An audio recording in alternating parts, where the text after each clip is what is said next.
હાજી કાકા બેઠા છે. હાજી કાકા, ચૂંટણી વિશે શું કેવું છે તમારું? આમાં ભરેલું નારિયેળ છે, મને શું ખબર પડે? ભરેલું નારિયેળ છે એવું કહેવાનું છે. ભરેલું નારિયેળ ફૂટશે?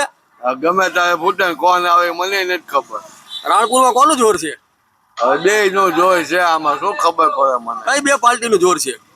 કોંગ્રેસ ને ભાજપ. તો આમ આદમી પાર્ટી વચ્ચે આવી છે, તો એનું શું કેવું છે? એમાં કઈ છે નહીં દમ. એટલે પાર્ટીમાં દમ નથી કે પછી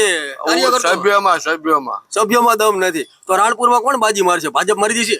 ભાજપે આવે ને કોંગ્રેસ આવે કે નક્કી નથી. કોંગ્રેસનું નક્કી નથી, ભાજપનું? એ બે માંથી એક આવે ગમે એ. બે માંથી એક આવશે. બરોબર, ઓકે, ચાલો, સારું, હાલો. રાણપુરમાં ચૂંટણીનો માહોલ ફૂલ જ ગરમ છે. તે વિશે આપનું શું કેવું છે? કઈ પાર્ટી બાજી મારશે? ભાજપ. ભાજપ મારશે બાજી? શું કામ? ભાજપ શું કામ આવશે? તો કામ કરે તો આવે ને. ભાજપ કામ કરે છે એટલે આવે છે. તો કોંગ્રેસના કામ નથી? કોંગ્રેસના નથી. કોંગ્રેસના કામ નથી. કાકાનું કહું છે કે ભાજપ આવશે ભાઈ.